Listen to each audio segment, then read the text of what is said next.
Hi, I'm Sean Foley, and you are listening to the Read It, Roll It, Hole It podcast. Go for that. Huh? Go on then. It's embarrassing, this is. You sitting all right there? We got you in? Wonderful. What's my hair look like? That's definitely going in the podcast. Okay, welcome golfers to the next episode of the Read It, Roll It, Hole It podcast. Today we have got special guests, friend Gaz James, welcome. Thank you, Oliver. My pleasure. It's very good of you to do this in your lunch break. I know. We're at Hartbury Golf today, teaching the first years and the second years. Yep, had a good morning. Has been good. It's been always good, isn't it? Yeah, cold. The heat will be back on in a minute when it's not when we're not talking. So thank you very much for joining us. Look, I want to dive into your career. Okay. Not sure if there's much you want. Where you started, how you've got to where you are now, players you've coached, the journey. So What I understand and what I know is that you turned pro, and in 2006 you were Assistant Pro of the Year. Yeah. Is that right? You joined the Welsh setup in around 2010? Yeah, my first role was 2010, yeah. 2010, good. One of your biggest goals, which we'll get into, was to take a beginner golfer to tour, which you've done. Yeah. And you now are, well, one of the best coaches I know. Well, thanks. And yeah, you are. And you coach up at Talk Golf in Manchester? Yeah, currently, I moved there about 18 months ago. Brilliant, good. Let's go back maybe to the sort of beginning, Gaz. I've not known you since the beginning, but I've known you a good sort of 10, 12 years, I want to say. Yeah. And one thing that I've always learned from you is how much of a learner you are. Yeah. And that was one of the first times we met. You actually come to me to learn about putting, although you know you probably knew more than me about putting, and you still do, I would say. So you've always been big on learning, improving. Take us through, where did that come from? Like from an assistant day, winning PGA Pro of the Year? Oh yeah, just to try and make a career, I suppose. Like everyone, I was trying to be a golfer. I was trying to be a player. So I was a Welsh international for a long time. Was Welsh boys champion. Played in European Championships. Got to a pretty good level, played against some very good players, kind of the same era as Justin Rose and Garcia, and kind of quickly realised I was nowhere near as good as them, and probably needed to make some cash because I was never going to do it on the golf course. My dad was pretty much a realist, so he didn't really want me to be a golf pro. Didn't think there was the career or money in it, but it was probably the only thing I knew. So he drummed into me pretty quick that if I was going to turn pro, I needed to figure out a route to make enough cash to obviously support a family. Me and Em were already together at that time. We'd already decided we wanted a house and a family. So how old were you when you got together? Em was 18, I was 22. We had our first house when we were probably 24. So I was still in the system when we had the first house. So therefore just needed to make money, and had to figure out what the best route with that was for golf. So for me, that was coaching. So I very much just went along with a plan in order to kind of achieve that. So my first goal was to try and win Training of the Year. I thought that would be a big goal for me. Really lucky that I was at a golf club that allowed me to do that. So I was at a driving range golf club. So I just did everything. It was already coaching a lot. Was already in Clays. That was Clays Golf Club. Okay. Yeah. And I had some good people around me, some good coaches around me. So I was coaching a lot, doing all the repairs, doing all the shop stuff. I just dove quite deep into just working hard straight away. I was really lucky that I won Training of the Year, and that kind of gave me the platform there to become, to do what's happened lucky, later. But they don't give it to the lucky person. No, I just worked hard, I suppose. I think it helped probably that I was a good golfer and had been coached by some good coaches, and I was at a golf club that really allowed me to do everything I need to do in my training. I can imagine there's assistants out there going through that PGA now who are sat there, selling Mars and not coaching. It's going to be very difficult for them. But already as a year 2 assistant, I was doing 30, 40 lessons a week and doing all the club repairs and doing all the things that I needed to do to pass the exams, I suppose. Brilliant, that's good. Who were your sort of early coaches? You said good coaches around you, you've had good coaches. Who were they in the early days that really helped you? Well, obviously, being part of the Welsh National Squad, I was coached by David Llewellyn, who was great, not so much from a technical side, but certainly from a playing side. There were some really good influences there. I'd been to things like Harold Swash, putting seminars with Wales Golf, so that was great. So there was some of the influence like him. I was coached by Paul Williams as a child, like 12-year-old. It was great. He was now one of the national coaches with myself with Wales, so that was great. We had a great relationship. And then probably, one of the downfalls was I probably didn't have enough technical coaching when I was a player, so probably wasn't good enough technically. I was quite gritty and good short game, good putter, but probably wasn't technically good enough to kind of make it. So that was one of the things that drove me to become more technical and a better coach. There was, from what I probably was not let down, but what I didn't have as a player, I lacked that, and I wanted to get that as a coach. So that was one of the routes I kind of went down. And then when I turned pro, there was a good coach at Clays called Richard Edwards, who did work for Wales for a bit, worked for England, who just had some really good systems. I always look at Richard, still a good coach now, just thought he never did anything stupid with the player, was always good on setup, and so I observed him a lot when I was a trainee as well. Brilliant, good.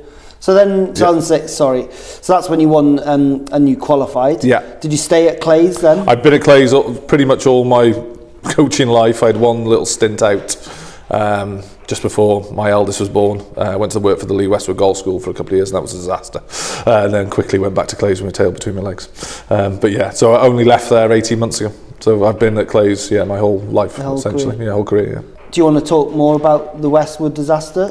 Or we'll come to that. We'll come on to that. That's a no. That's a no, If I've ever heard one from you.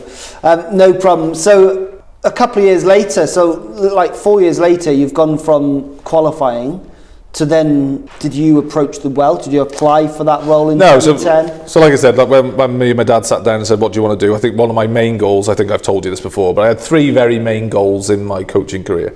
I wanted to be a national coach, and I wanted to coach for Wales. Having played for them, I was very patriotic and very proud to play for Wales, so I wanted to be the coach. So that was one of my major goals. One of my second goals was to create a junior academy, give juniors the opportunity to become the best they could be, and the third goal was to take one of those juniors from scratch and make them a tour player. So that would give me the feedback that what I did actually worked.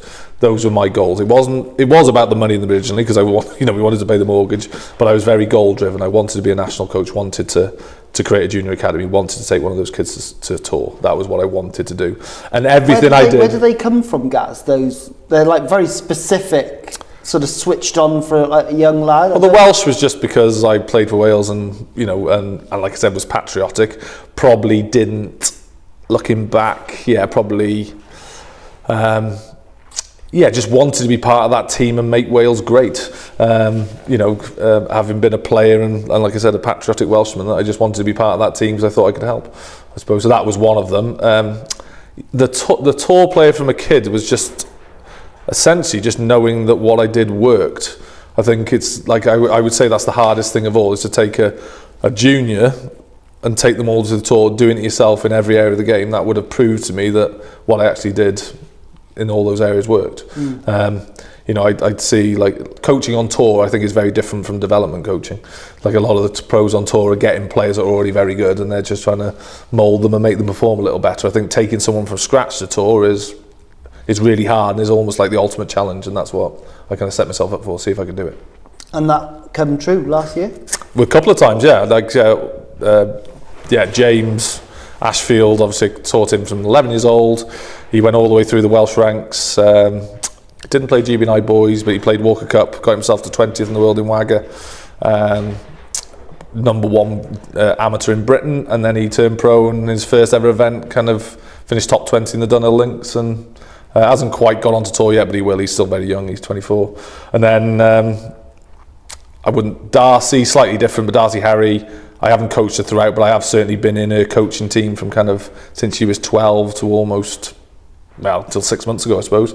And she, up until the point when she turned pro, got a card and she won on tour. I was probably coaching her, up until that point. Obviously, she's moved on now and she's on tour and she's living in Dubai, so she's getting help elsewhere, which is great. But very proud of both of them. And now Luca's just done the same. One of the girls from the Welsh squad has just got her tour card now. Luca Thompson, who I haven't coached her from the beginning. Started coaching her about 3 years ago, I would say. But she's come through the amateur ranks and got herself on tour now. So I'm really proud of her as well. She just got a card from Q School. Yeah, finished 28th in Q School. Shot 5 under last round to get a card. So it's very, very good, yeah. Brilliant. Yeah. Good. Okay, so moving on to, the next one is into mentors. So I guess that 2010, when you started in 2010, I imagine, I may be jumping the gun here, but one of your biggest influences was in the Welsh squad. Not in the Welsh squad, but as a coach on the coaching team. Yeah. Neil. Talk us through. I've got 3 main mentors. I suppose what I should go back to is obviously Neil wasn't my mentor when I started out. Obviously, my goal was to get myself as a Welsh National Coach, and that started from the point when I won Trainer of the Year. Yeah. So obviously winning Trainer of the Year, you got a big pot of money, so I got £4,000, which was great as a win. So that went straight into CPD, and I figured out, well, what do I need to do to create these goals? So I just put it all into CPD, and I just started with golf swing first. One of my mates who I did the PGA with, Lee Jordan, who's a very good coach down south now, he recommended golf machine to me, so I did that. Got a lot out of that. Did some other pieces around things that I thought would be important, like some putting coaching with Paul Hurrian, some psychological stuff, like I did some NLP with Carl Morris, which I thought would be really important. And then that led me to my first interview with Wales, which was about 2 years down the line. It was for I think it was for the ladies' job at the time, and I got turned down, didn't get the job, but got some really great feedback from Nigel Edwards at the time, who was the performance director. Said I just needed to be a bit more holistic, so I was kind of lacking a bit of short game coaching, certainly lacking still a bit more of the course management stuff, a little bit of the psychology bit. So I again went off and trained again, did some more NLP, did some more short game coaching. Who were the short game coaches around at that time? There wasn't many. I was doing some online stuff. I can't even remember at the time. Did a little bit with Gary Smith, I think. Oh yeah, a little bit in the UK. There wasn't much around at the time on that. A few American guys, was there? Yeah, not much if I'm honest. Seekman? They weren't around at that time. Okay. I can just remember just researching more than anything. I don't think it was specific. PGA courses more than anything. Okay. I did a lot of CPD. When did Rudyard start? That must have been years later. Years, okay. Only a few years ago. Mainly went down the putting route with Paul Hurrian, did a lot with him, and did a lot more NLP with Carl Morris and got me NLP training. So that gave me a bit more of a basis because I was already done a lot of golf swing mechanics. And then that's luckily got, because of the feedback I got from the first interview, went into another interview a year later, and they just created these these academy roles, which were lower end kind of academy coaches, which were 4 in Wales, and I managed to get one of them. And that's when I got into the Welsh coaching structure. Now that's when, of course, I started learning from Neil. What's like the biggest things? Let's dive into that then with Neil. But off camera earlier, you said he's the biggest sort of influencer for you. And role model and best coach. Yeah. So let's sort of dive into that. What is it about him that? I think I think you've had Neil on this podcast, haven't you? I have. Yeah, and he kind of he talked about me a little bit. Essentially just. Me and Neil have been friends for years, and we played together. Actually, we played in the same team together. Okay. He's a very different character to me, but I say our coaching structure is very similar. So he's very methodical, very structured, very well read, got some great structures and mythology within his coaching. I do honestly believe he's probably the best golf coach I know, having been around quite a few. As he was one of my main influences, along with Mark Bull, who I've done a lot of work with. But essentially just being part of a team with someone like Neil, someone like Paul Williams, the three of us just work so closely together that I suppose we rub up on each other. And then when you are coaching in a team like that, and you are being coaching within that team, being monitored by people like that, they are watching you coaching, they are expecting you to create results with the players that are coming through. I think it's it only rubs off on how you coach then. And then a lot of the structures I put in place in my coaching have come from people like Neil and Paul. Brilliant, good. And I've witnessed some of that here at Hertford, and I must say I've learned a hell of a lot from you in those couple of years. It's been really a joyful. Oh, good. I'm glad I've helped. You have, absolutely. Good. Okay, so we'll probably come back on to mentors and more into that. But so Mark Bull, Neil Matthews, and who was the first one? Dice Llewellyn or? No, Richard Edwards was Richard Edwards would have been the one I kind of used to watch as a as a young coach who I would have viewed and kind of observed him coaching. So moving on to the players and potentially using James as an example here. Now, we'll laugh here because one of my favourite quotes I put on Instagram. You got it wrong. I always get it wrong, and I'm going to try and get it right, but let's see if I can get it right. So, under pressure now. Yeah. A plan is only a dream. You got it wrong already. A plan is only a dream if you haven't got a... Oh, what is it, Gaz? I can't even remember what I said. It was off the cuff, wasn't it? A goal is only a dream if you haven't got a plan. There we go. Yeah, a goal is only a dream if you haven't got a plan to back it up. Perfect. Yeah. What does that mean? I suppose just like, take James, he turned up as a 12-year-old kid off probably 15 handicap, and he's very sure he wants to be a tour player. I'm like, okay, great. Well, what does that look like? What are you going to do to that player? This is quite an inspirational talk here, by the way, because we've done this a few times with the Hartbury kids, haven't we? It's just how do you do that? Well, so like I said, the dream goal is to be a tour player, but what's the plan behind that to actually make that happen? So I like it, like we've done in Hartbury. I just mapped it out. So I said, right, well, at 14 we need to be playing the Reed Trophy, we need to be off this handicap. At 16 we need to be playing the McGregor. At 18 we need to be an international and we need to be off this handicap. At 20 we need to be in university in a Div 1. At 22 we need to be a Walker Cup player, which all sounds easy.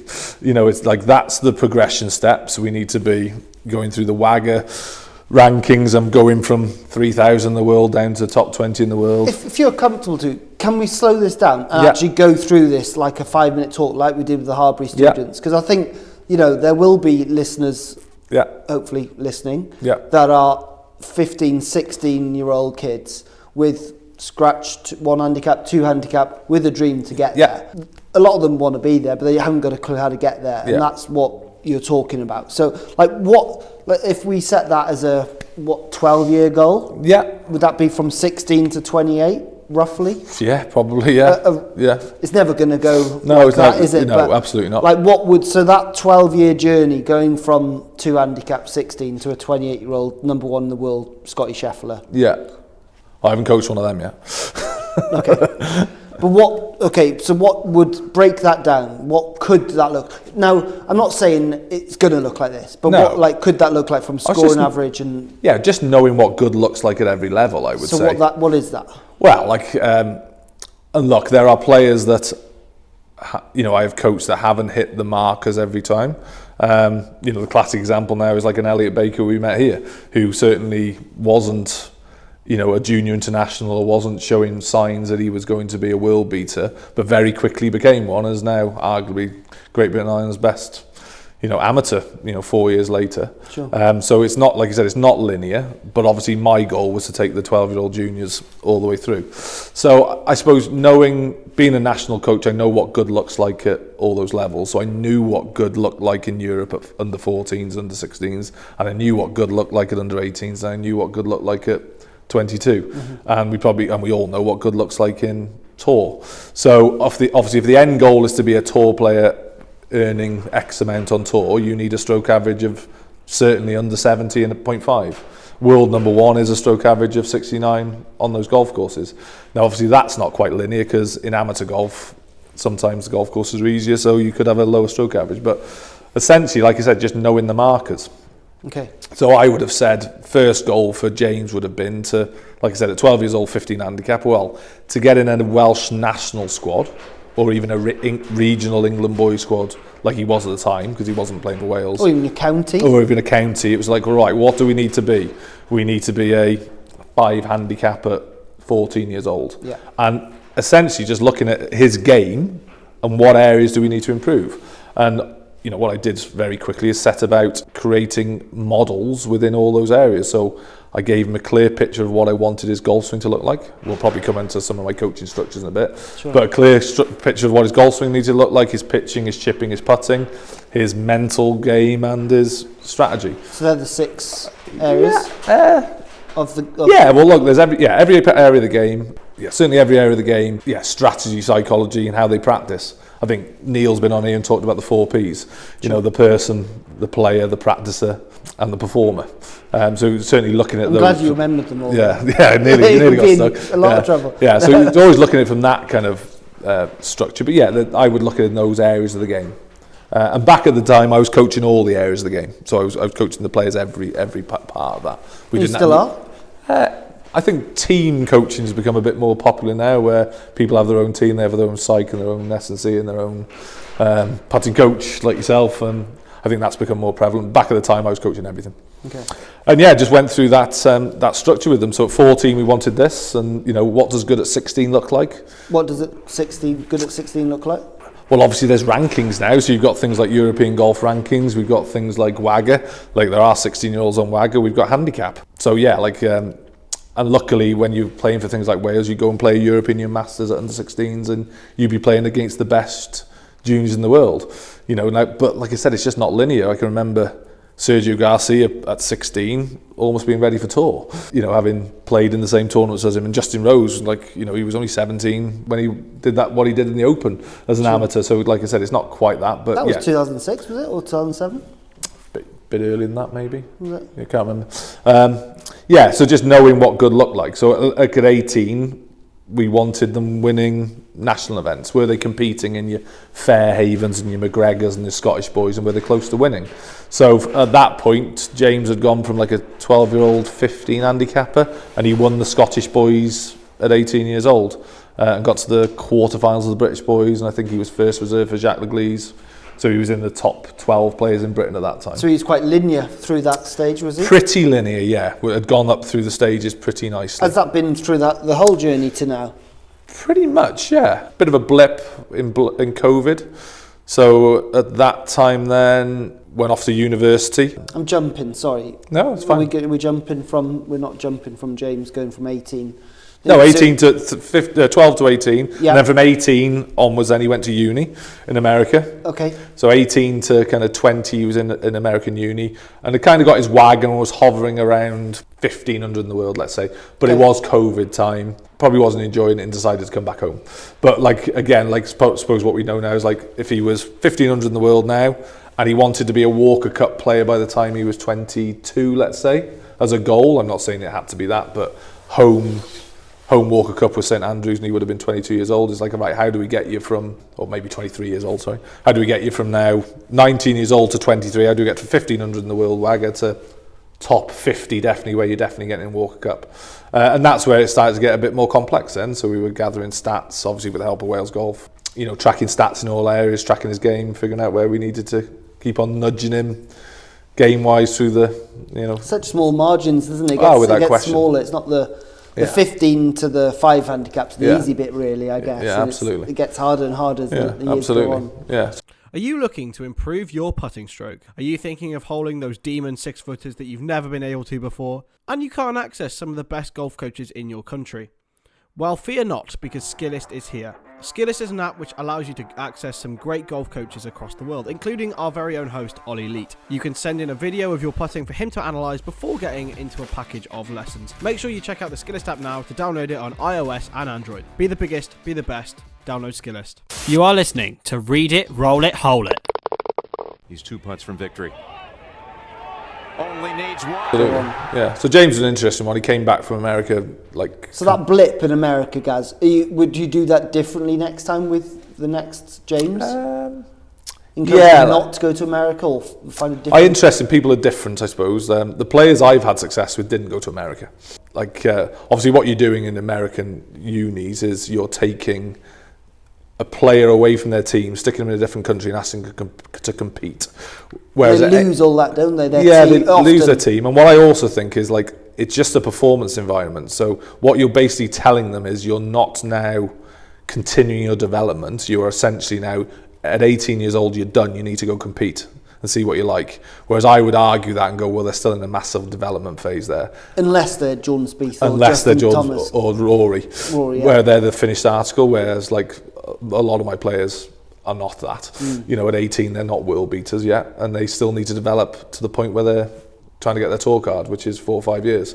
And if you're just competing... We're not saying though, sorry, cutting across you there, but we're not saying, or you're not saying that America is bad, because a lot of kids are going, like from here, some of your guys will be going. I think for life experience, I just think you've got to be ready for what it is. Like I said, you are going to be taken away from your team. Now, as long as you're very good on Zoom and things like that, and you're quite an autonomous person and you can do a lot of your things yourself, I think it's a great environment for certain people. So there's lots of Brits who've gone over there and become world beaters. There are also a lot of good players who've come back broken because of, like I said, for loads of different reasons. Absolutely, yeah. But it's a big old pool. It's just interesting, the players that have succeeded, certainly from my point of view, if you take James, Darcy, Luca, they didn't go to America. They stayed within Wales Golf. Elliot Baker. They've stayed within Wales Golf, and all England golfers, Elliot's, and stayed around their team, played a British schedule and got there that way. I'm not saying they can't do it through America. I'm certainly not saying that. It's just been my experience. It's just different, isn't it, in America? I think kids, like they're 17, 18, they think, I'm going to go to America, play golf in shorts and t-shirt every single day and be awesome. Absolutely. And that's not always the case. Sometimes, they've obviously got to study, they've got to get to golf courses, which can be hard. Coaches aren't coaches, they're more managers, supervisors, they look after them. You've got to make sure, I think, that there's a real strong team from on Zoom back home, still keeping an eye on them and holding. Yeah, without question. And don't get me wrong, like I said, like a lot of the girls I've coached have gone into America, and some of them have been fantastic. Like I look at Caris Warby, who's gone to Auburn, which is one of the best universities in America, and she's Curtis Cup squad now, and she's got herself to top 200 in the world. And Harriet Lockley's doing well. Fantastic, yeah. Coached Harriet from 12 years old, gone to Alabama. The opportunity to go to some of the best universities in the world is there. And life experiences. It must be amazing. So yeah, they've done great. Yeah, it's just like an experience of mine that I suppose we've just had a bit more success when they've stayed within Wales Golf at home. Maybe I don't know why that is. That's just my opinion. That's it's interesting. Yeah, it's interesting, the American journey, isn't it? And it's a big. Yeah, and I suppose that's why, like someone like me and James worked, because he did stay here and we were still carrying on our plan. So it is quite hard to keep going with that plan and taking them to tour when they're across the pond and you're not getting the access or the time you used to spend with them. But I guess it's like he's in America now because he's now on tour. So you don't see him as much now, do you? Or no, not as much. But no, certainly the time he came back and then came back into the Welsh setup, obviously with the help of Neil, Zach Gould, everyone within the team, Paul, did a really good job with him to take him up to top 20 in Wagga and Walker Cup play. But that was very much a team effort, from us all. But it was a continuation of the plan we'd already started, with the same goal in mind, was to take him from where he was now to a tour player. Brilliant. Good. So the plan you create for players is on all areas of the game. Yeah. Technical side. Yeah. And performance. Yeah. What else is in that? Skill development. Lots of things. Like obviously, like I'm a technical golf coach, so. Is that what you class yourself as? Yeah, I would say certainly nowadays I'm a bit more of a technical golf coach. But of course, when I'm putting my national cap on, I'm a performance coach then. Okay. So I would say day to day when I'm in talk, I'm a technical golf coach, technical swing coach, I suppose. That's what people would class me at. Mm-hmm. When I'm working with the Wales, I would say I'm a performance coach because I'm doing a bit of everything then. Okay. That's where it's slightly different. But yeah, I would set technical plans with everybody. 5 minutes. 10 minutes. Yeah. So I suppose I'd set technical plans with everybody, with every part of the game. That would. I think you asked me a question not long ago, it's like, what makes my coaching different? I just think I'm very structured. So, I would set that plan pretty quickly with all players. And my structure hasn't really changed for 15 years though, so I know exactly what I want the ball to do, I know exactly what I want the club to do, I know exactly what I want the ball to do, and I'm setting that plan early, and that's what we're building towards. I'm not ever saying they're going to get there, but that's what we're trying to do. And that would be done in every area. And then obviously I'm trying to influence their practice, so setting practice plans for them, monitoring practice, monitoring performance games, and I'm doing a lot of stuff on golf course with them. Did a lot of playing lessons. Because obviously we've games changed now. We're on driving ranges a lot now, and I've tried to be on the golf course as much as I can. do performance training on the golf course with them. So I did it from those 3 areas, I suppose. Okay. So James's plan. So let's say, what would it look like? A tournament week. So let's say he's playing Thursday to Sunday. You get there, I don't know, Sunday, Monday. You're with him for that week. Yeah. What does that look like from getting off the plane to what he's eating to how what you're not necessarily what he's eating then, maybe that's too in depth, but like just talk me through what you do with him and prepare ready to go. Well, like if I've only probably he's not fully on tour yet, so he's flipping between Challenge Tour and Clutch Tour at the moment, doing very well. But obviously the Dunhill, he just turned pro. First event was the Dunhill, and he was obviously in contention. That was a great week, and that was a normal tournament week there. So we went up 2 days before. We played practice rounds on Carnoustie, and we played practice round on Kings Barnes. What do you do in a practice round? We mapped the golf courses first. I'd done all my prep like I had done beforehand, so pro-visualised it like I'd always do for tournaments, mapped it, given him some crib notes, done a PDF for him, had a look at what sort of we needed the week before, what does the game need to be like, is the game in good shape, number one, and then be more specific to that tournament. So it's a links golf course, so what do we need to change? We were doing a bit more wind shots, we were practicing a bit more short game stuff, we were doing a bit more bunker play because of the pot bunkers. I remember you talking about similar around that subject on like, you're going to have a lot of 120 to 140 shots that week, so you've got to dial in that shot. So just mapping the golf course. He's a great links player anyway, so we knew it was going to be good, and he's used to that in amateur golf, so just mapping it, getting the game ready for that, and then just going through our normal process really, where we turned up at Carnoustie, we just went straight into practice, straight on the putting green, a bit of calibration work, some pace work, some performance games, warmed himself up onto the golf course. We do a lot of performance games on the golf course during practice rounds. Can you give us some examples? So we do 3 games I usually play. So I do a par 18 on a golf course, which probably everyone knows what it is. We do a wedge world and we do a 2-putt game. So for instance, the par 18, having mapped the golf course before, I would pick 9 of the harder holes where we would consider we might miss greens, and then I would make him hit a chip from as close a scenario as we could that we might find on the golf course, even though that's so random you can't really find one. Sure. And then I would clock the score. So I'd write down the footage, write down the score, and we're always looking for 20. And that would be over 9 holes? We'd pick the 9 holes that we thought they were applicable. So usually the par 3s, and then 5 of the tough par 4s where we might consider we missed the greens. Okay, so you select 9 holes that you're going to do that. Yeah. You drop a ball in a likely situation. Yeah. He'll wedge it on and hole out, full process. And I'm clocking You've got a scorecard. Clocking the footage, clocking the score. And what's the footage for, to work out strokes gain putting? No, just work out the strokes gains chipping. Oh, chipping. Yeah, I always and want putting. Yeah, we can do. I'd come to the putting in a second, but obviously on up game we're looking for 50% inside of 6 foot's world class, and we're looking for an average of under 8 feet, give or take. And so I'm looking to find chipping. Anything under 30 yards. 30 yards. Short game, anything under 30. So there might be a mix of bunker play and chipping. Okay. So under 6 foot is world class. 50% inside of 6 feet of all shots is pretty good. Yeah, pretty good. And inside of 9 feet average, 8 feet average is pretty good. Of all shots. So 50% inside 6 foot and 50% 6 to 9 foot? Total footage about 9 feet, 8 to 9 feet. Of all the shots.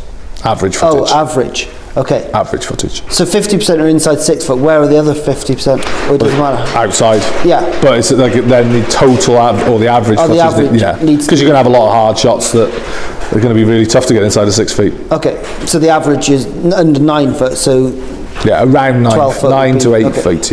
8 to 9 feet. Good.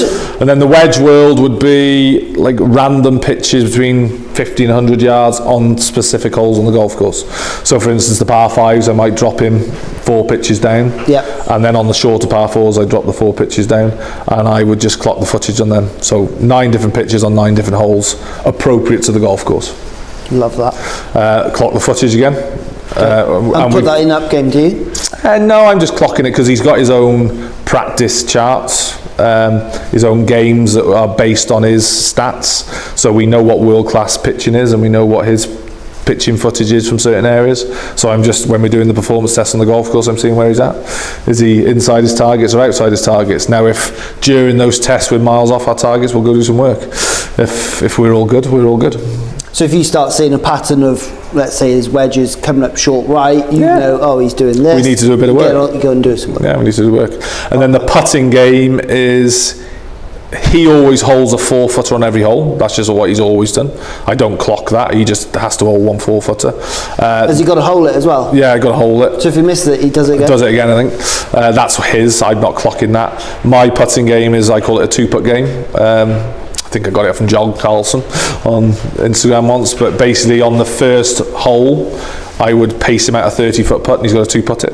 And on the second hole, I pace him out a random 33-foot putt. He's got to 2-putt it. And so we're constantly adding 3 foot to every What's hole. the furthest you've had? Well, we want to try and finish 9 holes, get to 54 foot without... Has he done that? Yeah, lots of times. Yeah. Actually did it at Royal Liverpool once with him, where the putting green's really long and really flat, and we got over 80 feet. Oh, wow. But the putting green's not very undulating, it's pretty flat. That's the actual putting green, or on the golf course. Oh, yeah, okay, that was on the putting green. So you can do it on the putting green. I've done it with Louis Hayward, because I've obviously stole it from you, and he got to 9th and 54 foot on 9. 54 foot, and it's a cool drill, because what you find in practice rounds is they're just hitting random putts and they're not really doesn't mean anything. Whereas you actually do a test and they've got to do it.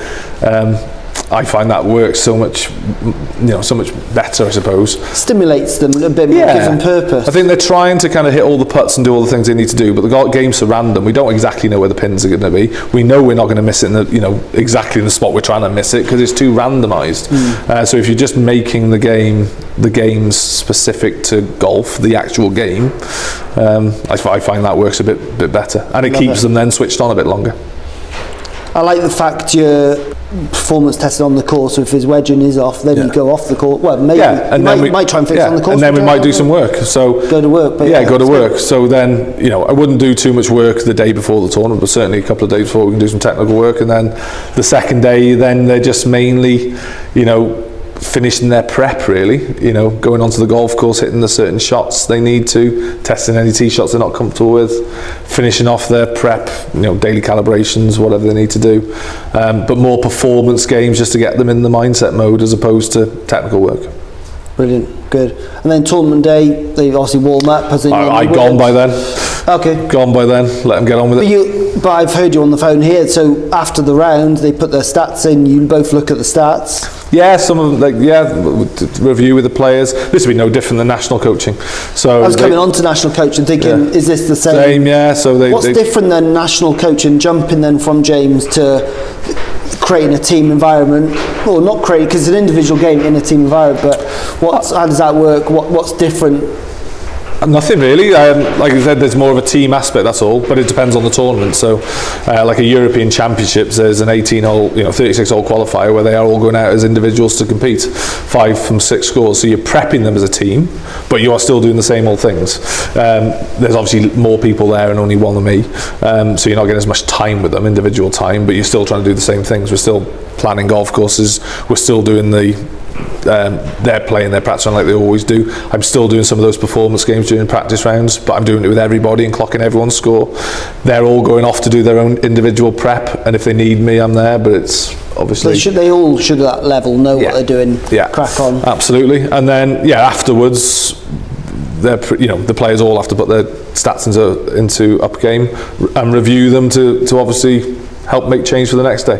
If it's all good, know what they've done well, and if they need to improve on some bits, do they need to go do some work, or just individual holes, do they need to change their strategy? It might just be strategy. Brilliant. Really insightful. Good, thank you guys, that's nice.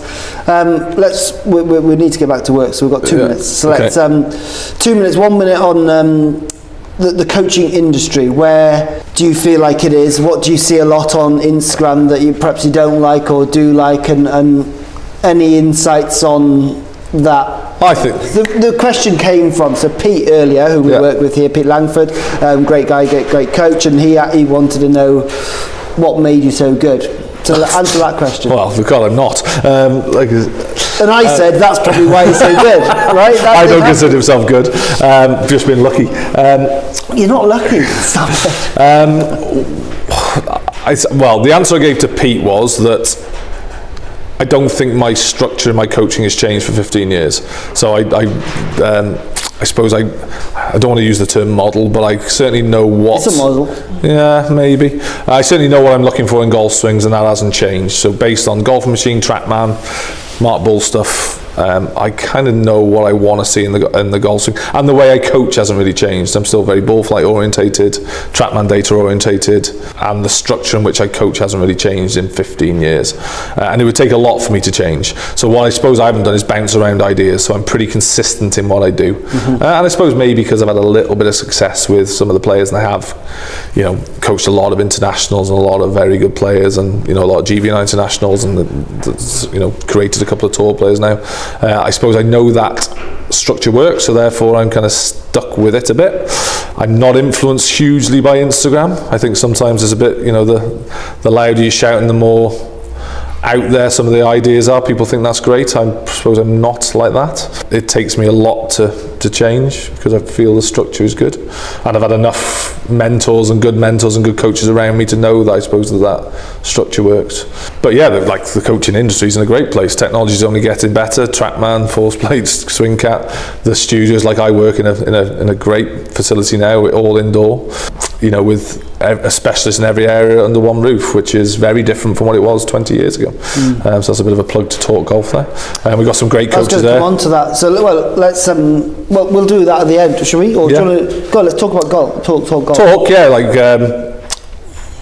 The guy, so Oliver Barnes is the head pro, and he was the head pro at Mere, and he's created this fantastic facility in the middle of Altrincham, and essentially what his goal was is to create a specialist in every area of the game. So someone could come in and have a lesson off 8 different people and get a different experience of all of them. So we've got Jordan Matthews, the England national boys and girls coach. He's the putting coach there. I'm obviously the lead swing coach there. And then we've got a short game specialist, Charlie. We've got 2 S&Cs. We've got a biomech specialist and an S&C. We've got a club fitter. We've got Ollie, who's the head pro. He's a 3D biomechanist, if you like Mark Bull is. So you can come in and see someone different in every area of the game, and it's a great facility. Great atmosphere under the roof. He's done a great job with it, and the technology in there is second to none. He's not held back on technology, has he? No, absolutely not. It looks fantastic. I've not been up yet, but I'm willing to come up. But it looks really good. And that's very much changed, because when I grew up playing, we just went to the practice ground of the golf club. And I think that that is just the way the industry's going, and you get left behind a bit if you don't. Whether or not, I still think there's a place you need to be on a golf course as much as possible. We have got a great golf course we're attached to, Mere Golf and Country Club, so we still are doing a lot of golf coaching so you can go on course. Yeah, absolutely. So I still think that's really important, obviously. We've still got to play the game as it's been designed, but I think if what we've created there, or what Ollie's created in Talk is something really special. And how do you, or the listeners, go about looking more into it, or booking a session with yourself or one of the other pros there? Well, Talk's got a website, so it's Talk Golf UK. You can get on there pretty simply. Obviously, I'm on Instagram and Twitter, Gaz James Golf. You can book through there. Twitter, yeah, I am on there still. I'm not on anything else. Instagram and Twitter's enough for me. X, X. That's actually how old I am now. And I've got my own website, Gaz James Golf, which you can book through there as well. Perfect, good. Just to finish off then, Gaz, one thing that, not concerns me, that's too strong, but one thing you have done is hit all your goals. So you've managed to hit all your 3 goals. So what I want to know is, what's next for Gaz James? More time with the family. That's one of the big goals. Is that? Yeah, absolutely. Yeah, as a young man who's driven to, with their goals in life, in obviously work, that almost consumes you, and you just become about golf. Me and Emma are lucky we've got 3 wonderful kids, and I want to spend a bit more time with them. It doesn't mean I still won't be doing the national roles and coaching to the best of my ability when I'm there, but I'm obviously trying to get that balance of not just being a golf coach now, but being a father and a husband is really important as well for me. So that's one of the goals is do that. Okay. And have you got a golf one or a coaching goal? No, just Do you want to get 10 players to just, tour? Do you want a number one? Or? Just help the next ones, I suppose. Yeah, my goal now is obviously to take the players I've already got and make them better, and see how far we can take them, as long as they want me as a coach. And then the next generation now, which I've certainly got a few who are looking really promising, young players who, see if I can help them to achieve those goals. So I suppose the goal is still the same. Take those players to tour, that won't change. But it's like in a different environment now. It's probably I'm just going to be part of the team now as opposed to the main person. Okay. Gaz, enjoyed it. Thank you very much, Oliver. We better get back to work.